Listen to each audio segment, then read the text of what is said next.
Welcome back. आप देख रहे हैं हेल्थ की बात वीनस के साथ और हमारे साथ मौजूद हैं डॉक्टर आफ्ताब अहमद, जो कि हमें बताए थे कि किस किस टाइप की वैक्सीन्स होती हैं और कौन कौन सी डिजीज़ पर उसको यानी इस्तेमाल किया जाता है। सो हम चाहेंगे कि जिस तरह से हमारा सिलसिला टूटा था वहीं से हम कंटिन्यू करें। तो डॉक्टर प्लीज़ कंटिन्यू। जी प्लीज़। मैं बता रहा था कि वैक्सीन का किस तरह से वैक्सीन असरअंदाज होती है और वैक्सीन क्यों बनाई जाती है और हम बच्चों को 5 साल से कम और बाद में भी ये लोगों को वैक्सीन क्यों देते हैं। देखिए, वैक्सीन बेसिकली क्या होती है, जो वायरस ही होता है जो हम जिस्म में दाखिल करते हैं, ताकि इसलिए दाखिल करते हैं कि अगर जैसे मिसाल के तौर पर आपके घर में कोई मेहमान पहली दफ़ा आता है तो आप उसको नहीं पहचानते, लेकिन दूसरी दफ़ा जब वो आता है तो उसको पहचानते हैं, उसको इज्जत से बैठाते भी हैं। इसी तरह सेम बिल्कुल यही एक तरीक़ेकार होता है कि जो जरासीम वायरस होता है उसकी वेरुलेंस यानी बीमारी पैदा करने की सलाहियत को इंतहाई कम करके इसको जिस्म में डाला जाता है, उसकी कोडिंग की जाती है ताकि अगर जिस्म का जो क़ुव्वत मुदाफ़ियत है वो उसको देख लेता है कि अगर इस तरह का कोई दुश्मन मेरे पास सरहद में दोबारा दाखिल होगा तो मैं इसको मारूंगा। बिल्कुल इसी तरह से पाकिस्तान और इंडिया का अगर मैं देखूँ, हमारे नेबरिंग कंट्रीज की उनकी एक वर्दी है ख़ास, उनकी वर्दी का जो है वो कलर है। अगर उस वर्दी के लोग या पहन के वो हमारे सरहद में दाखिल होते हैं तो आप उनके साथ जो है वो उनके साथ लड़ाई करते हैं, उनको मारते हैं, उनको भगाते हैं। बिल्कुल इसी तरह से जी हाँ, क़ुव्वत मुदाफ़ियत होता है कि जब आप वैक्सीन जिस्म में दाखिल कर देते हैं और बार बार इसलिए करते हैं कि एक दफ़ा अगर आप उसकी क़ुव्वत मुदाफ़ियत कम हो रही होती है तो आप उसको बढ़ाते हैं, जिसको हम बूस्टर कहते हैं। अक्सर देखा होगा आपने कि वैक्सीन के पहला लगा, फिर 1 महीने बाद, फिर 6 महीने बाद। वो क्यों लगती हैं कि आप उसको बूस्टअप करते हैं, बूस्टर लगाते हैं कि भाई एक दफ़ा आपका इम्यून सिस्टम जो है उसके साथ उसने उसकी हम आहंगी हो गई है, वो जान पहचान हो गई है। अगर इस तरह का वायरस दोबारा जिस्म में दाखिल होगा तो वो उसको पकड़ के मार देगा। इसी तरह पोलियो के भी जो वायरस होता है उसकी भी वेरुलेंस या उसकी बीमारी पैदा करने की सलाहियत को इंतहाई कम करके आप जिस्म में डालते हैं क़तरों के ज़रिए, और आपका जिस्म जो है वो फिर उसके साथ जो है वो मुताबिकत करता है। और जब पोलियो का वायरस खुदा न खास्ता एनवायरनमेंट से दोबारा आपके जिस्म में दाखिल होता है तो उसको पकड़ के मार देते हैं। तो ये तो है वैक्सीनेशन का एक अमल, के वैक्सीन हम क्यों देते हैं और वैक्सीन किस तरह से हमारी बॉडी में किस तरह काम करती है। ओके, सो यानी कि इम्यूनिटी बूस्टर्स जो हैं वो बूस्टर्स ऐसी यानी आपकी इम्यूनिटी को बूस्ट करते हैं, तो ऑब्वियसली उसकी एक इम्पॉर्टेंस है, तो फिर उससे लोगों को डरना नहीं चाहिए। मैं तो चाहूँगी कि आप इस पर ज़रूर बात करें कि जो लोग बहुत ज़्यादा रिलक्टेंट हैं किसी भी तरह के बूस्टर्स लगवाने के लिए, यानी किसी भी तरह की वैक्सीन से, तो ऑब्वियसली जो छोटे बच्चे होते हैं उसके साइड इफ़ेक्ट्स तो थोड़े बहुत तो आएंगे, यानी जब आप वैक्सीन लेते हैं तो कोई ना कोई बॉडी का रिएक्शन होगा ही, और जब हमारा इम्यून सिस्टम उसके अगेंस्ट फाइट कर रहा होता है तो टेम्परेचर रेज हो जाता है।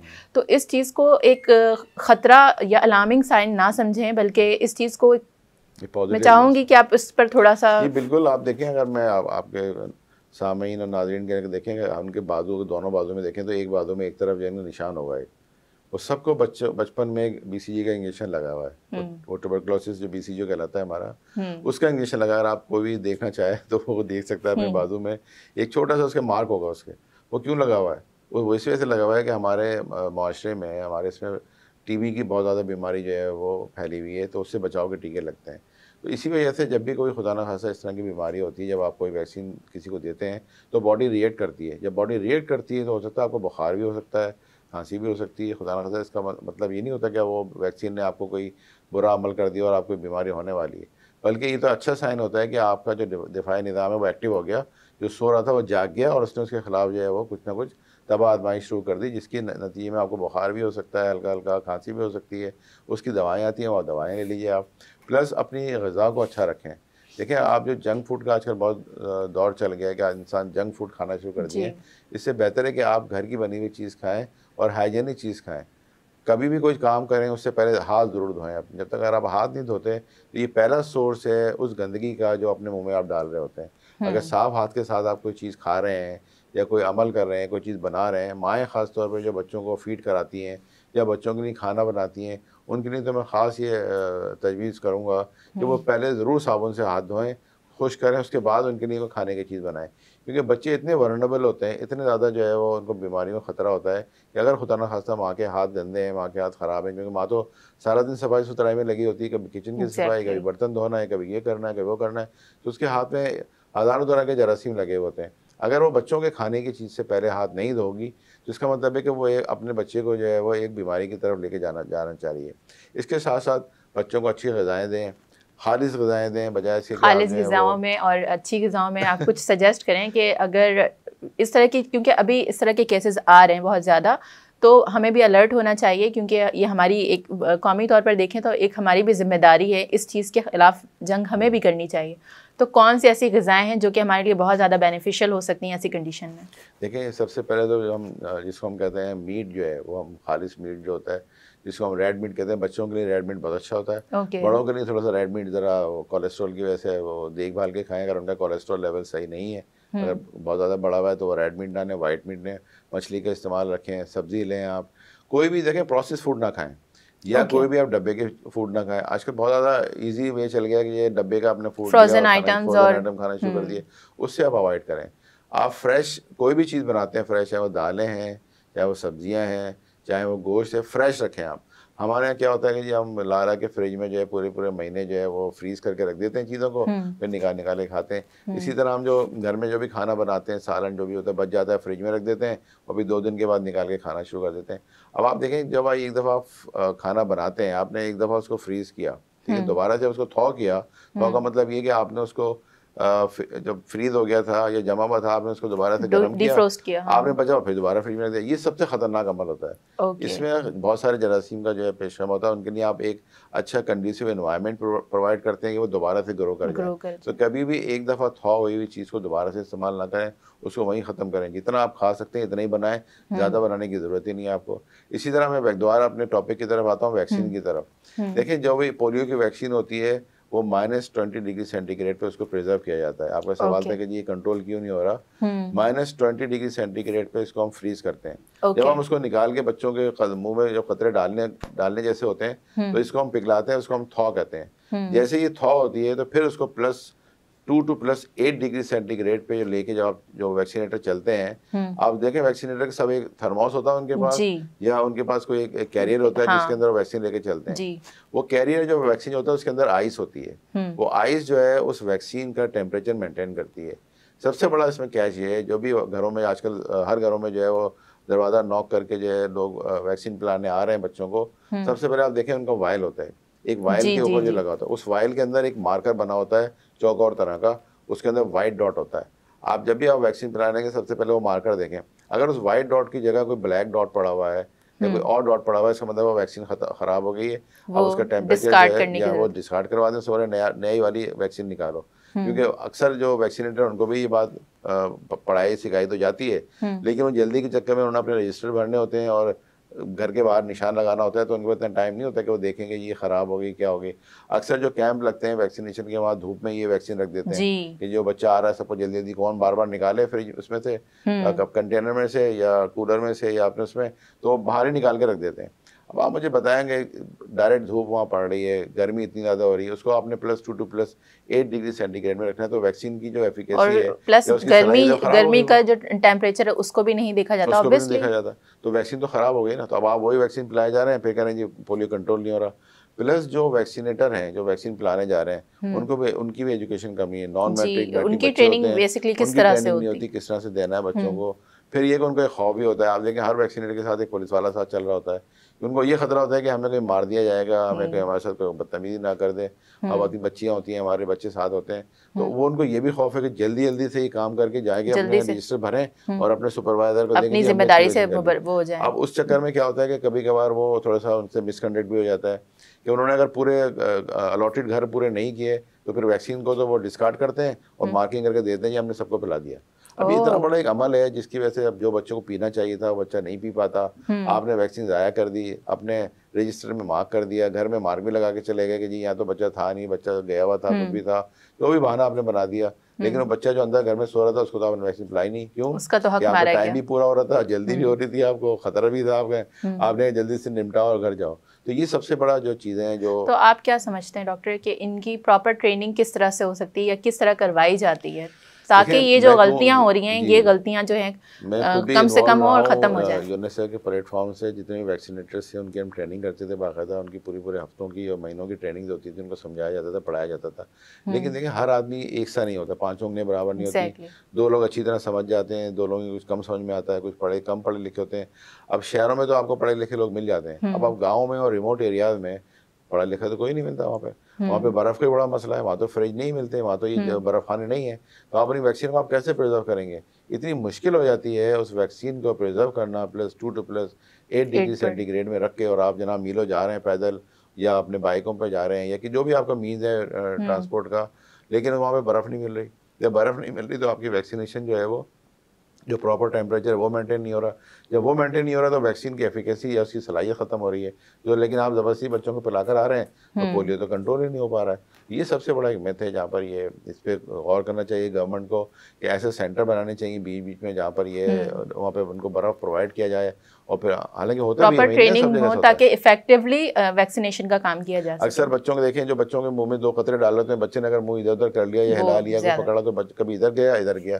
अब 2 कतरे भी अगर 1 कतरा गया 2 कतरे पूरे नहीं गए तो आपने तो काम ही पूरा नहीं किया। अब बात ये होती है कि उस प्रॉपर जो वैक्सीनेशन होती है उसका तरीक़ेकार होता है कि बच्चे के मुंह को थोड़ा पिंच करते हैं, आप बच्चे का मुंह पर होता है फिर आप 2 कतरे डालते हैं। अब आपने बच्चा इधर उधर रो रहा है, बच्चा वैसे ही खौफज़दा हो जाता है कि मुझे पकड़ लिया, मैं पता नहीं क्या होने वाला है। जब वो रोना शुरू करता है तो उसका मुंह तो सीधा होता नहीं है, तो ड्रॉप अगर गाल में गिर गए, नाक पे चले गए, नीचे गिर गए, आपने कहते हैं जी मैंने 2 ड्रॉप्स पिला दिए। तो ये जो चीज़ें हैं ये बड़ा इसको देखना चाहिए और इसकी ट्रेनिंग जो है प्रॉपर देनी चाहिए ताकि ये मूजी मर्ज जो है इससे हम जान छुड़ा सकें, वरना इसी तरह चलता रहेगा। हर महीने हर 2 महीने बाद हम दोबारा से कंप्लेन कर रहे होंगे और फिर पोलियो का जो वायरस जो जरासीम है या जो बीमारी है वो कंटिन्यू करती रहेगी, लोग माजूर होते रहेंगे और हम जो एक मुसलसल इस अजियत में रहेंगे कि पता नहीं कल किसका नंबर आ जाए बच्चे का, कल किसका नंबर आ जाए। तो ये मेरी तरफ से आपका सामीन के लिए और नाज़रीन के लिए एक मैसेज है ये। ओके, तो और आप क्या समझते हैं अवेयरनेस किस किस तरह से दी जा सकती है? गवर्नमेंट लेवल पर तो इस पे काम होना चाहिए, ऑब्वियसली गवर्नमेंट एक तरह से एक लॉ इम्प्लीमेंट करती है, सारी चीज़ों को देखती है, तो फिर जो बाकी यानी हमारे लिए डॉक्टर्स के लिए उस पर काम करना ईजी हो जाता है, एक इन्वायरमेंट क्रिएट हो जाता है, एक इन्वायरमेंट क्रिएट करना एक असल काम होता है। सो आपको क्या लगता है कि अवेयरनेस किस किस तरह से हम फिलहाल दे रहे हैं और देने की क्या ज़रूरत है? अगर कोई ऐसा पॉइंट रह गया है जो डिस्कस करना चाहिए। नहीं, बिल्कुल डिस्कस करना चाहिए। एक तो देखें आपका मीडिया जो माशाल्लाह मीडिया इस पर काम कर रहा है, आप में और आप बैठ के इस पर बात कर रहे हैं, ये भी एक आगाही है जो लोगों तक फैलेगी। दूसरा जो सबसे बड़ी आगाही है वो देखें मस्जिद के जो इमाम साहब होते हैं जो मेंबर पर बैठ के जुमे का खुतबा देते हैं, काफ़ी लोग आकर उनको सुनते हैं, उनकी बात मानते भी हैं, वहाँ पर ये बात करनी चाहिए। स्कूल के जो हेडमास्टर साहब होते हैं वो अपने वालिदैन जो पेरेंट्स टीचर मीटिंग होती है उसमें ये बात रखें। जितने भी हमारे इदारे हैं, बड़े बड़े इदारे हैं, वहाँ पे हम सेमिनार वर्कशॉप करते हैं, उसमें हम 2 मिनट 5 मिनट 10 मिनट की ये टॉक ज़रूर रखें कि अपने बच्चों को जो है वैक्सीनेट ज़रूर करवाएं आप। इसी तरह जो गांव गोट हैं जहाँ पे ये एक तो मदरसे, जहाँ मदरसे इतने बड़े मदरसे हमारे खुले हुए हैं, उनके जो यानी पब्लिक स्पीकर्स का बहुत इंपॉर्टेंट रोल है, उनका रोल है। जो हमारे जो मदरसे हैं इतने बड़े मदरसे खुले हैं, उनके जो मुमताइन हैं उनको चाहिए कि अपने वालिदैन को भी बच्चों को कहें कि जब भी अपने छोटे बहन भाइयों को जो है 2 कतरे ज़रूर पिलवाएं। तीसरे जो हमारे गाँव गोठों में जो वडेरे साहिबान हैं, जो साईं साहिबान हैं, जो उस पूरे गाँव में जो उसके जो है वो बड़े होते हैं, उनको चाहिए कि अपने जितने हारी हैं या जो उनके लोगों खेतों में काम करते हैं उनको इस बात पे बावर कराएं कि ये टीमें आएंगी, आपने इनको 2 कतरे ज़रूर पिलाने हैं। प्लस जितने भी ये ट्रैवल की जितनी भी जगहें होती हैं, मिसाल बस स्टेशन हैं, बस स्टॉप्स हैं या एयरपोर्ट्स हैं, वहाँ पर जब इस तरह के लोग एक्सचेंज हो रहे हैं वहाँ पे ज़रूर देखेंगे बच्चे, कोई ऐसे बच्चे तो नहीं जिनको आप नहीं पिलाए। अक्सर लोग ट्रैवल, मैं घर पे जाऊँगा पिलाने वाला बच्चा जी वो छुट्टियाँ होंगी गर्मियों की, नानी के यहाँ गए हुए हैं, नाना के यहाँ गए हुए हैं, मामू के गए, चाचा के यहाँ गए हुए हैं, वहाँ पे जाके देखें जी कहाँ जा रहे हैं, रास्ते में बच्चे मिल जाते हैं उनको आप पूछें पिलवाएं। तो ये पूरा मास लेवल पे काम होगा तब जाके ये कंट्रोल होगी। सिर्फ दुनिया में देखें कहीं नहीं होता कि लोग घरों पे जाके वैक्सीन पिलाएं, ये सिर्फ वाहिद पाकिस्तान मुल्क है जहाँ पे गवर्नमेंट आपके घरों पे भेजती है, नॉक करके आपको पिला के आती है। दुनिया में कहीं इस तरह नहीं होता। दुनिया में लोग अपने बच्चों को लेके जाते हैं सेंटर्स में, वहाँ पिलवाते हैं। ये इतनी बड़ी सहूलत गवर्नमेंट आपको दे रही है, फ्री में दे रही है, चाहे वो 5 साल से कम उम्र के बच्चों की है, चाहे पोलियो कैंपेन है, फ्री में मिलती है। अब आप कोई चीज़ फ्री में भी ना लें, वैसे तो हम कहते हैं एक फ्री में एक चीज़ मिल रही है 2 लूँगा, तो भैया फ्री में आप 2 कतरे मिल रहे हैं तो आप पिलवा लें, 2 ही कतरे हैं एक ही जगह, ये पिलवाने आपको क्या कबाद है। तो खुदा ना खास्ता आपके बच्चे को ना माधुरी से बचाएगा, माधुरी नहीं होगी, लेकिन अगर ये हमारे जहनों में हम बिठाएं, आगाही दें, मास लेवल पे जो है आगाही दें, चाहे वो मीडिया है आपके, जिस तरह आपके चैनल इस वक्त जो है बड़ा अच्छा काम कर रहा है कि लोगों में ये इन्फॉर्मेशन जो है वो फैला रहा है, डिसमिनेट कर रहा है। इसी तरह तमाम जितने मीडिया चैनल्स हैं उनको चाहिए कि इस पर बात करें, आगाही करें। प्रिंट मीडिया है, हमारे अखबारात हैं, उसके अंदर ये जो रसायल हैं, बहुत सारे ऐसे मीडिया हैं कैंपेन चलती हैं हमारे मुख्तलिफ, ताकि मास लेवल पे इस बात पर होनी अवेयरनेस चाहिए, क्रिएट की जाए ताकि और लोगों में इसकी आगाही हो कि ये पिलाना बहुत ज़रूरी है। इससे पहले कि आपके बच्चे माजूर हो जाएं, 2 कतरे पिलवा दें खुदा के वास्ते, वरना ये होगा कि आप एंड करेंगे बैसाखियों पे और एंड करेंगे जनाब आप उस पर, और खुदा ना खास्ता अगर ये दिल के जो पट्टे होते हैं, सांस के पट्टे, दिल के पट्टे और सांस के हवाले से भी हम बात करेंगे, मगर वक्त हो चुका है एक छोटी सी ब्रेक का। लेंगे एक ब्रेक, कहीं मत जाइए क्योंकि बहुत इंपॉर्टेंट डिस्कशन होने वाली है। लें एक ब्रेक और वापस आएँ, देखते रहें हेल्थ की बात वीनस के साथ।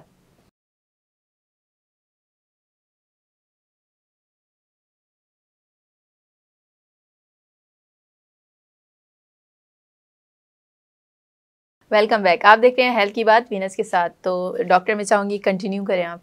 ये बिल्कुल, मैं जहाँ से सिलसिला दोबारा जोड़ता हूँ कि देखिए पोलियो को जो वायरस होता है वो आपकी जो सांस के पट्टे होते हैं, खुदा ना खास्ता अगर उन पर असरअंदाज हो जाए तो आपकी सांस बंद हो सकती है, तो आपकी डेथ वाकई हो सकती है। सिर्फ ये नहीं कि खुदा ना खास्ता आपके जो है वो लिम्स या आपके जो पैर हैं उसी में जो है खुदा ना खास्ता पोलियो होगा या आपके हाथों में पोलियो होगा, बल्कि आपके सांस के अगर पट्टों में ही चला गया तो आपकी सांस जो है वो नहीं आएगी और आपको खुदा ना खास्ता जानलेवा हो सकता है, बच्चे की डेथ भी वाकई हो सकती है।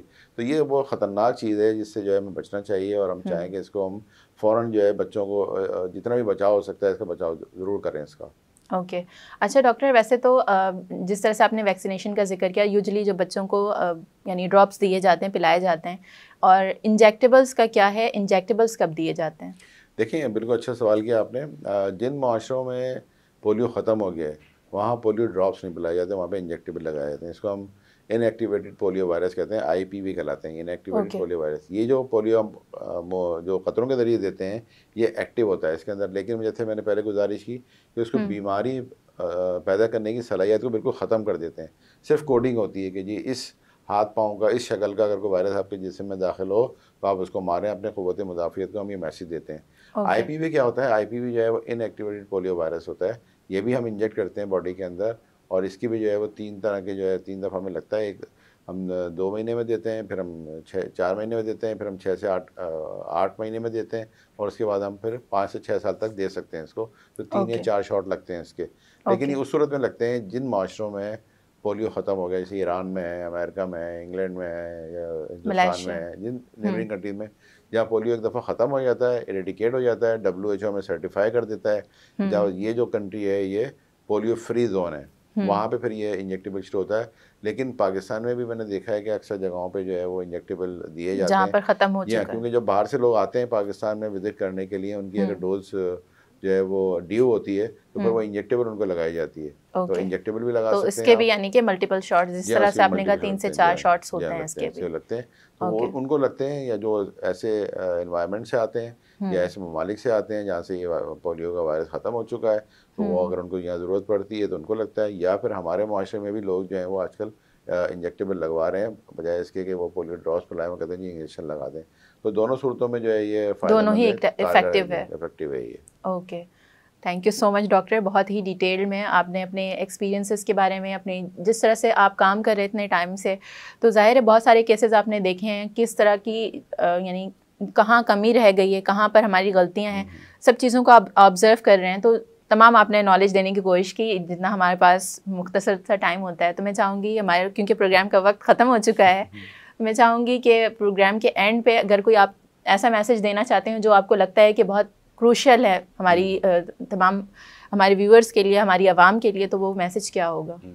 देखिए मैं बिल्कुल, आपने अच्छा कहा, मैं आपके सामीन और नाज़रीन के लिए यही मैसेज दूंगा कि कौन वालिदैन चाहेंगे कि उनके बच्चे अपाहिज हों, कौन से वालिदैन होंगे ज़ालिम जो ये चाहेंगे कि उनके बच्चे बैसाखियों पर चलें, या कौन से वालिदैन ऐसे होंगे जो चाहेंगे हमारे बच्चों के हाथ पैर रह जाएँ। तो खुदारा ये वक्त है, इस वक्त गवर्नमेंट ने पूरी कैंपेन चलाई हुई है पाकिस्तान लेवल पर, वैक्सीनेटर आपके दरवाजे पर आ रहे हैं, आपको नॉक कर रहे हैं। 2 कतरे सिर्फ पिलाएं, 5 साल से कम बच्चों को 2 कतरे, हर बार 2 कतरे पिलाएं, ताकि आप बच्चों को इन माजूरी से बचा सकें और उनको एक माशरे का फ़ाल इंसान बना के आप उनको पेश कर सकें। बहुत शुक्रिया। तो नाजरीन, ये था आज का हमारा प्रोग्राम। उम्मीद करती हूँ बहुत सारी चीज़ें आपको पता चली होंगी। बहुत सारी ऐसी चीज़ें होती हैं, मिथ्स होती हैं, जिसकी वजह से हम परेशान होते हैं और वो उस फ़ायदेमंद चीज़ से रिलक्टेंट हो रहे होते हैं, जो कि अगर हम यानी सही टाइम पर एक्सेप्ट कर लें तो बहुत सारी प्रॉब्लम से बचा सकता है हमें, जिसमें से एक पोलियो भी है। और पोलियो का दोबारा से एक दफ़ा से इसका यानी बढ़ना, यही वजह है कि हम उसको सही तरह से ख़त्म नहीं कर पा रहे हैं, कि हम जो अवेयरनेस हमें होनी चाहिए या फिर जिस तरह से हमें इक़दाम करने चाहिए शायद उतने इफ़ेक्टिवली हम नहीं कर पा रहे हैं। तो as a nation, as a com, हमें जो है इस चीज़ को ख़त्म करने के लिए अपनी पूरी कोशिश करनी चाहिए। तो हमारी तरफ से ये मैसेज था आप तमाम लोगों के लिए। उम्मीद करती हूँ आपको आज का मैसेज और आज का प्रोग्राम पसंद आया होगा। अपना ख्याल रखिएगा। हमारी मुलाकात होगी इंशाल्लाह नेक्स्ट वीक, नेक्स्ट संडे को। तब तक अपना बहुत ज़्यादा ख्याल रखिएगा, अपनी सराउंडिंग्स का, बच्चों का ज़रूर ख्याल रखिएगा, हमें भी दुआ में याद रखिएगा। अल्लाह हाफ़िज़।